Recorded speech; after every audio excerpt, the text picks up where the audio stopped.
타고 예루살렘 성으로 입성하시는 예수님의 그 모습을 보고 종려나무를 꺾어 흔들면서 환영을 합니다. 그렇게 한 이유는 이제 그들이 예수님을 생각할 때 예수님이 자기 자신들을 로마 제국에서 구원해낼 분이다, 메시아다, 우리가 기다리고 기다렸던 바로 그분이다 하면서 이제 생각을 했기 때문입니다. 그렇지만 이제 그들의 기대와는 달리 주님은 십자가 고난의 길을 걸으시려고 예루살렘에 입성하신 겁니다. 그런데 예수님의 제자들도 같은 생각을 하고 있었어요. 그래서 예수님께서 제자들에게 질문합니다. 너희는 나를 누구라 하느냐? 라고 질문하시죠. 그때에 베드로가 아주 유명한 대답을 하지 않습니까? 주는 그리스도시요 살아계신 하나님의 아들이시니이다 하면서 이렇게 대답을 하는 거죠. 이 대답을 들으신 주님은 바요나 시몬아, 내가 복이 있다. 이를 내게 알게 한 것은 혈육이 아니라 하늘에 계신 하나님 아버지다. 내가 천국 열쇠를 내게 주리니 내가 땅에서 무엇이든지 매면 하늘에서도 매일 것이요 내가 땅에서 무엇이든지 풀면 하늘에서도 풀리리라. 이렇게 이제 축복의 말씀을 하십니다. 그런데 축복의 말씀 후에 주님은 십자가 고난의 길을 이제 이어서 말씀을 하시는데 21절을 보니까 이때로부터 예수 그리스도께서 자기가 예루살렘에 올라가 장로들과 대제사장들과 서기관들에게 많은 고난을 받고 죽임을 당하고 제3일에 살아나야 할 것을 제자들에게 나타내시니 라고 말씀하고 있어요. 주님은 이때로부터 당신이 처음부터 알고 계셨고 이제 걸어가야만 하는 길을 주님이 이제 가시는 것입니다. 그러면 이 십자가의 길은 어떤 길이냐 하는 것이죠. 첫째는 이 십자가의 길은 영광으로 가는 길이다라는 것을 알 수 있습니다. 우리가 보통 십자가라고 하면 고난을 생각하고 아픔을 생각하고 한다는 겁니다. 그러나 십자가의 길은 분명히 영광으로 가는 길이라는 것을 알아야 된다는 거죠. 21절 다시 보면 베드로가 주님이 그리스도의 되심을 고백하고 난 후에 이제 축복의 말씀을 듣지 않습니까? 그리고 그때로부터 주님은 고난에 대한 말씀을 구체적으로 하십니다. 그리고 그 고난과 죽음의 주도자들은 누구냐면 대제사장들과 서기관들과 또 장로들이다 이렇게 말씀하고 있어요. 이들은 다 모두가 유대인들의 이제 그 지도자들이었고 유대인의 최고 의결 기관이었던 산헤드린 공회라는 곳의 의원들이었다는 거예요. 근데 사람들은 유대인들은 이 산헤드린 공회에 속한 의원들은 다 의롭고 지혜롭고 지식이 많고 했던 아주 그런 존경받는 그런 사람들로 구성되었다라고 그렇게 생각을 한 겁니다. 그런데 하나님과 자기 민족을 위한다는 그 명분으로 이 모인 이런 사람들 70여 명이 되는데 이 모인 사람들이 오히려 자신들과 모든 사람을 죄에서 구원하시려고 오신 예수님을 불법으로 또 거짓말로 그렇게 예수님을 십자가에 못 박아 죽이는 일에 앞장섰다라는 것이에요. 그러나 주님은 21절에서 고난당하고 십자가에서 죽으실 일만 말씀하신 것이 아니었습니다. 제3일에 살아나야 할 것에 대한 말씀도 하셨어요.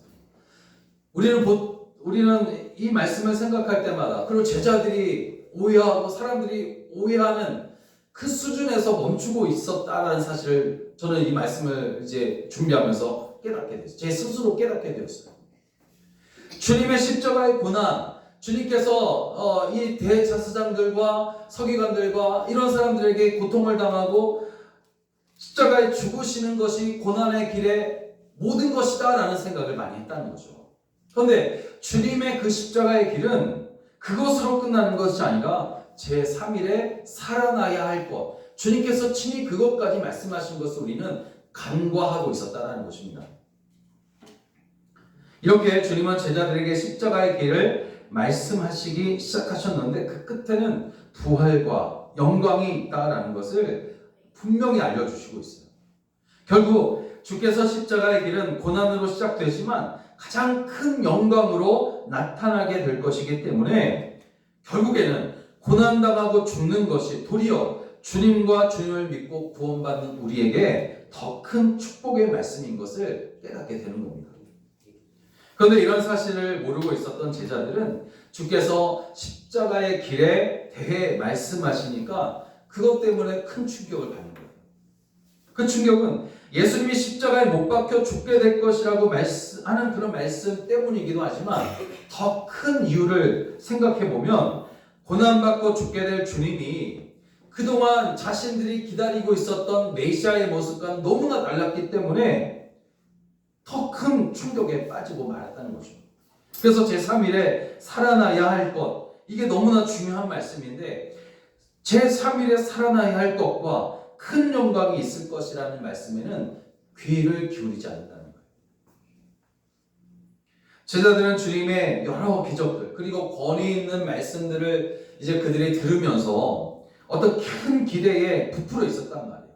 더군다나 이제 예수님께서 마태복음 15장을 보니까 종교 지도자들을 향해서 공개적으로 책망하시는 그 카리스마 있는 그 모습을 보면서 과연 주님이야말로 우리를 이 로마에서 구원할 분이다라고 그렇게 생각을 하고 확신을 했단 말이에요.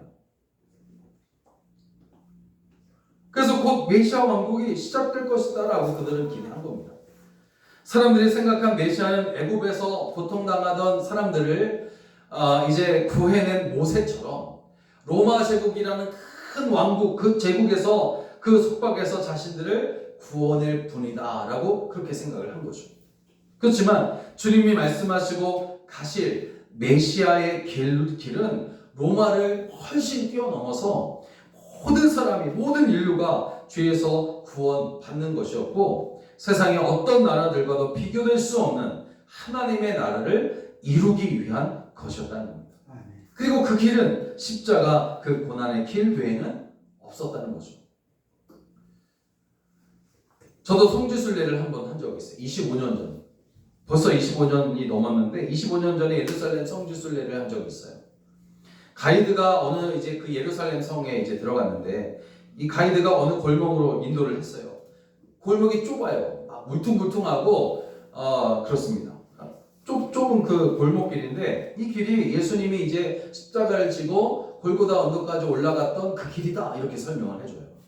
그러면서 주님이 이제 골고다 언덕까지 올라가면서 13번 이제 넘어지셨는데 그 13번 넘어진 곳에 잘 보이지도 않아요. 이게 손바닥 자국이고 이게 주님이 넘어지실 때 뭐 하여튼 어디가 이제 부서진 자리고 하면서 이렇게 보여주는데 사실 자세히 봐야지 몰라요. 억지로 이제 만들어 놓은 것 같기도 해요. 그렇지만 그럼에도 불구하고 주님의 흔적이 남아있다라는 그 사실 하나만으로 사람들은 이게 바로 고난의 길이구나 십자가의 길이구나 하면서 순례를 하고 어떤 남다른 그런 의미를 부여하는 것 같았습니다. 그런데 정작 이스라엘 사람들은 이 십자가의 길을 그렇게 중요하게 여기지 않아요. 왜냐하면 그들은 예수님이 인정하지 않기 때문에. 다만 관광객들이 많이 와서 돈만 많이 쓰고 가기를 원할 뿐이라는 거죠. 그럼에도 메시아의 길이 십자가의 고난의 길이었다라는 것을 정말 아는 사람들은 주님이 십자가를 지고 걸어가신 그 길에 남다른 의미를 갖는 거예요. 그 길을 걸어가면서 목사님들이 이렇게 단체로 이렇게 올라가는데 의미가 있는 거예요. 의미가 있어요. 그리고 사실 아기 예수께서 베들레헴의 어느 작은 마국간, 이름도 없는 그 마국간에서 태어나실 그 순간부터 예수님은 이미 고난의 길이었어요. 고난의 길로 걸어가고 또 십자가의 길을 걸어가는 것이었어요. 그렇지만 그 끝에는 분명히 부활의 영광이 있어요. 주님께서 말씀하신 것처럼 3일 만에 살아나야 할 것을 제자들에게 비로소 나타내셨다 하는 이 말씀입니다. 여러분, 그러므로 우리는 나를 죄에서 구원하시고 걸어가신 이 길을 우리가 따라가면서 죄사함의 은혜에 감사할 뿐만 아니라 부활의 첫 열매가 되신 주님을 바라보며 마지막 때 우리도 다시 살게 된다는 그 믿음으로 살아가야 할 줄로 믿습니다. 두 번째로 사람들은 십자가의 길을 부정하려고 했어요. 십자가의 길을 부정하려 합니다. 주님은 메시아의 고난에 대해 엄숙하게 가르치셨지만 제자들은 어떻게 합니까? 십자가 그 고난의 길이 결코 있어서는 안 됩니다. 이렇게 말하는 거죠. 그런데 이러한 일들이 오늘 우리에게도 벌어지고 있어요. 22절을 보니까 베드로가 예수를 붙들고 항변하여 이르되 주여 그리마 없어서 이 일이 결코 주께 미치지 아니하리다 라고 하면서 부정하고 있어요. 여기서 붙들고 라는 말은 베드로가 예수님을 자기 쪽으로 끌어당기면서 적극적으로 설득했다 그런 표현이고, 또 항변했다 그랬는데 화를 내면서 큰 소리로 예수님을 책망했다 그런 말이거든요. 그러니까 결국 십자가 길에 대해서 주님이 딱 말씀하시니까 베드로가 그런 말씀하시지 마십시오, 한마디 두마디 이렇게 하는 게 아니라, 그런 수준이 아니라 아주 적극적으로 주님의 옷을 붙들고 흔들면서 내가 있는 한 그런 일들은 절대로 벌어지지 않을 겁니다 하면서 호언장담을 하는 그런 상황이란 말이죠. 여기서 베드로는 주님이 고난당하시고 죽으실 것과 제3일에 살아날 것을 부정한 것이었어요. 십자가에 고난당하신 것만 부정한 게 아니에요. 지금 베드로가 부정하고 있는 것은 뭐였냐면 예수님의 말씀을 부정하고 있거든요. 그 말씀이 어떻게 말씀하셨습니까? 내가 십자가에 죽을 것과 그리고 3일 만에 살아날 것에 대한 말씀을 하셨단 말이에요. 그러니까 지금 베드로가 이 두 가지 말씀을 부정하고 있어요. 만약 살아날 것을 그가 믿었다면 항변하면서까지도 말리지는 않았을 것 같아요. 주님이 살아날 것에 대한 말씀을 그가 온전히 믿었다면 항변하면서까지도 말리지는 않았을 것이다라는 거죠. 그랬을지도 모르겠어요. 여하튼 베드로는 16절에서 주님께서 기뻐하실 만한 신앙 고백을 하지 않습니까? 그것은 하나님이 알게 해주신 고백이었어요.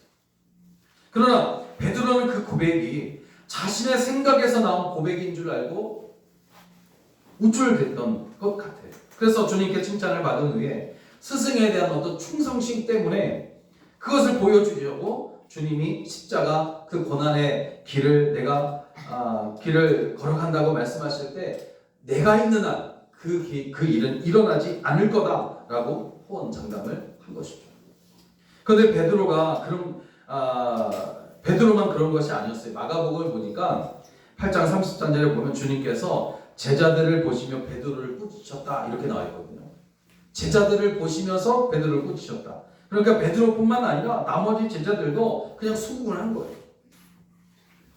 베드로가 절대로 이런 일이 벌어질 수 없습니다 라고 할 때 제자들 옆에서 주님이 말씀하신 것에 막 이렇게 순종하고 믿음으로 고백하고 그런 것이 아니라 다 베드로가 한 말에 다 수긍하고 있었다는 것을 알 수가 있는 겁니다. 그러자 주님은 가야 할 길을 가로막는 제자들을 향해서 사탄아 내 뒤로 물러가라 하고 말하고 있어요. 사탄아. 제자들과 베드로가 주님을 붙들고 했던 일은 결국 방해하고 막아서는 사탄의 일이었다라는 것이죠. 당연한 말이잖아요. 그죠? 예수님이 내가 십자가에 달려 죽을 거다. 그리고 3일 만에 다시 살아날 거다. 하는 이 두 가지 말씀을 다 부정한 거란 말이에요. 그러니까 이것은 분명히 사탄이 하는 일이라는 거죠. 사람들은 고난이 많은 십자가의 길 대신에 다른 길을 찾고자 합니다. 왜 굳이 십자가의 길을 걸어야 되느냐? 착한 행실, 또 선한 마음씨, 남을 위해서 이렇게 또 도와주고 하는 이런 일들. 이런 삶이면 충분하지 않겠느냐라는 사람들이 사실 많아요. 성도들 중에도 교회 다니는 사람들도 바로 이런 생각을 하는 사람들이 참 많은 것 같아요. 요즘 들어서. 그러나 여러분, 구원의 길은 주님께서 걸어가시고 열어놓으신 십자가의 길 외에는 없습니다. 어떤 이는 세상의 도덕 윤리를 통해서 구원을 찾아요.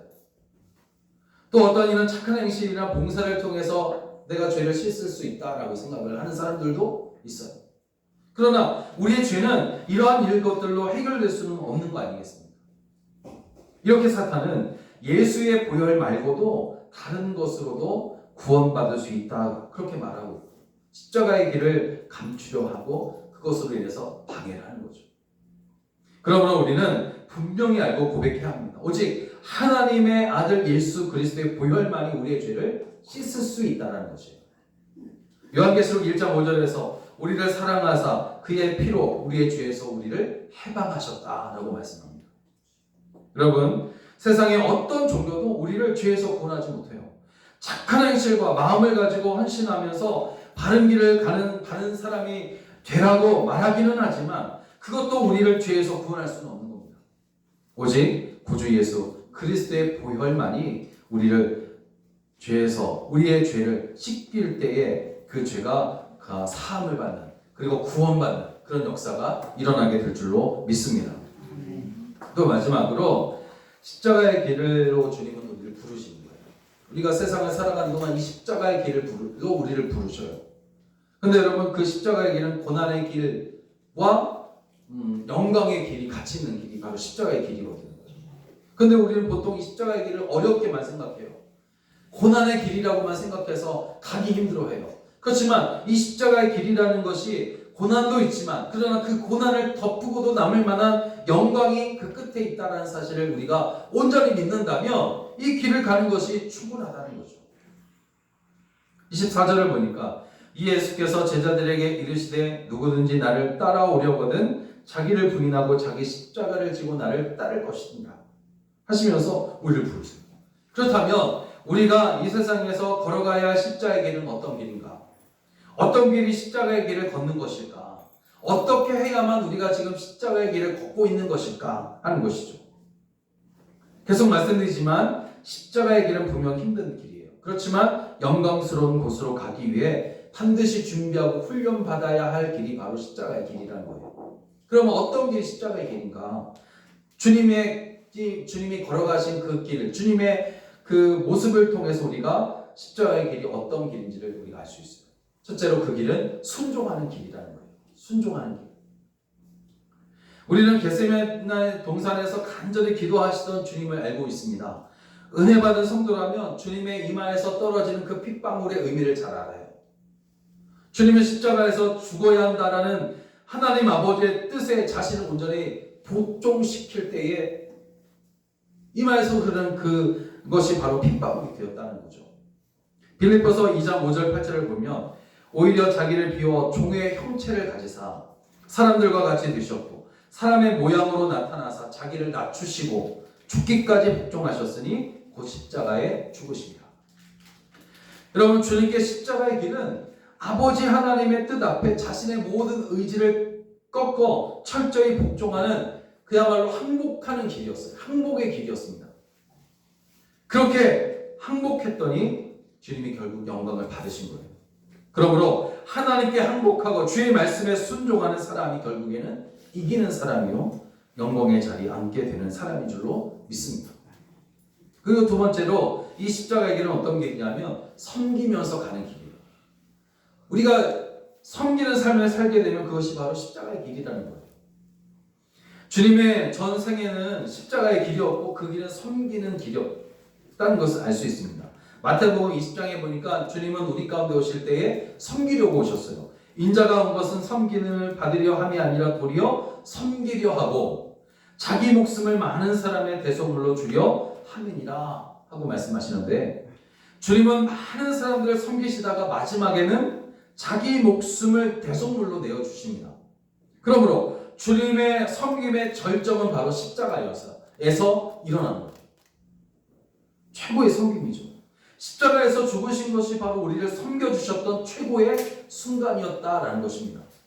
이렇게 주님이 섬기시는 길을 걸으셨고 십자가에서 마지막 숨을 내쉬면서 우리를 섬겨주셨다라는 것을 우리가 믿는다면 주님의 제자인 우리가 십자가의 길을 걷는다라는 것은 곧 섬기는 삶을 사는 것이고 그것은 마땅한 일인 줄로 믿습니다. 또 마지막으로 십자가의 길은 어떤 길이냐면 자신을 희생하며 가는 길이다라는 것을 알 수 있어요. 24절, 25절을 보면 십자가의 길은 자기를 부인하고 자기 십자가를 지고 주님을 따르는 길이다 말하고 있는데 자기 십자가를 지고 가는 것이 바로 희생하는 길이거든요. 한 성도가 항상 마음에 내가 너무 무거운 십자가를 지고 가고 있다, 살고 있다 라는 생각을 하면서 막 불평을 해요. 그러다 어느 날 꿈을 꾸는데 무거운 십자가를 지고 언덕을 막 올라가는데 너무 힘들고 막 무거운 거예요. 그런데 가다 보니까 한 곳에 여러 개의 십자가가 다 놓여 있는 것을 보게 됩니다. 음성이 들려오길 내가 진 십자가가 무겁다고 너 불평하는데 여기 있는 십자가들 중에 하나 골라서 그거 메고 가라. 음성이 들려와요. 거기에는 금으로 만든 십자가가 있는데 너무 멋있단 말이야. 그래서 그 십자가를 지고 일어나려고 하는데 일어날 수가 없어요. 너무 무거워요. 그래서 내려놓습니다. 그래서 그 옆에 딱 보니까 장미꽃으로 잘 장식한 십자가가 너무 이쁘게 또 향기도 나고 딱 있는 거예요. 그래서 그것을 이제 등에 지고 가려고 하는데 장미꽃 가시가 막 등에 박혀가지고 너무 아픈 거예요. 그래서 그걸 내려놓고 결국 자기 십자가가 가장 가볍다라는 것을 깨닫고 자기 십자가를 지었다라는 이야기예요. 여러분, 희생한다는 것, 그것은 바로 자기 십자가를 지고 가는 거예요. 남의 십자가가 아니에요. 무거운 나에게 맞지 않는 이런 희생한다는 것이 여러분 우리가 살아가는 동안 자기의 어떤 역량과 이렇게 이제 비례해서 나타나는 것이 희생인 것을 알 수 있어요. 자기보다 더 엄청난 어떤 희생을 바라는 게 아니에요. 내가 감당할 수 없는 어떤 희생을 바라는 것이 아니라는 거예요. 그렇게 생각하니까 희생할 수가 없어요. 내가 나의 삶 속에서 내가 살아가는 그 모든 삶 속에서 내가 할 수 있는 게 뭐냐라는 거예요. 내가 할 수 있는 게 뭐냐. 그것을 진심으로 희생하며 살아가는 것, 이것이 바로 십자가의 길이다 라는 것을 알 수가 있습니다. 예수님께서 5달란트, 10달란트, 5달란트, 2달란트를 종에게 맡겨요. 왜? 한 사람에게는 그렇게 많은 거, 또 한 사람에게는 적은 거 이렇게 맡겼냐 이 말이에요. 똑같이 나눠주면 얼마나 좋습니까? 그러나 주님은 우리가 가지고 있는 게 뭔지를 알고 계시는 거예요. 우리의 역량이 어떤지를 알고 계시는 거예요. 그래서 여러분, 희생도 마찬가지입니다. 우리가 우리의 삶의 자리에서 희생할 수 있는 것, 그것을 우리가 한번 생각해 보라는 거죠. 그리고 그것을 희생하며 나아가는 것, 살아가는 것, 그것이 바로 우리가 십자가의 길을 걷는 것인 줄로 믿습니다. 사랑하는 여러분, 슈텐베르크라는 화가가 그린 이 사람을 보라라는 제목의 그림이 있어요. 이 그림은 어떤 그림이냐면 머리에 가시관을 쓰고 빌라도 법정에서 이제 빌라도와 유대인들 앞에서 조롱을 받으며 서 있는 예수님의 모습을 그린 그림이에요. 이 사람을 보라 하는 제목의 그림이에요. 근데 이 그림 밑에는 설명이 이렇게 나와 있는데 어떻게 적혀 있냐면 나는 너를 위해 이렇게 했다. 너는 나를 위해 무엇을 하느냐라는 그런 질문이 그 밑에 이제 제목으로 쓰여져 있어요. 그리고 이 그림을 보고 쓰여진 찬송가가 311장이에요. 우리가 잘 아는 찬송가죠. 내 너를 위하여 몸 버려 피 흘려 내 죄를 속하여 살 길을 주었다. 널 위해 몸을 주건만 너 무엇 주느냐. 또 4절에 이렇게 나와 있어요. 한없는 용서와 참사랑 가지고 세상에 내려와 값없이 주었다. 이것이 귀중한 것만 너는 무엇을 주려느냐 하는 그런 찬송가잖아요. 우리가 살아가는 동안 주님처럼 우리가 십자가에 달려 죽을 수는 없어요. 그것은 우리의 역량을 벗어나지 않습니까? 그러나 우리의 삶 속에 정말 주님의 나라와 주의 뜻을 위해 할 수 있는 것들이 있다는 것이죠. 우리가 할 수 있는 것들을 주님께서 허락해 주셨고 재능을 주시고 능력을 주셨어요. 그것을 우리가 정말 마음을 다해서 뜻을 다해서 힘을 다해서 하게 될 때 그것이 곧 우리의 희생이 되어지는 것이고 그것이 바로 십자가의 길인 줄로 믿습니다. 주님은 이제 우리 믿는 자들을 모두 다 십자가의 길로 부르셔요. 주님은 성도로 부름받은 우리가 그 십자가 길 위에서 주님의 이름으로 정말 헌신하며 섬기며 희생하기를 원하시는 겁니다. 그리스도께서 우리 앞서 이 길을 자원하여 가셨단 말이죠. 십자가의 길은 고난의 길이지만 그 끝에는 모든 것을 덮고도 남는 부활의 영광이 거기에 있어요. 먼저 걸어가신 주님의 뒤를 따라서 이 길을 걸어가심으로 그 끝에서 하나님의 영광을 반드시 보게 되는 여러분 다 되시기를 주의 이름으로 축원합니다. 기도하겠습니다.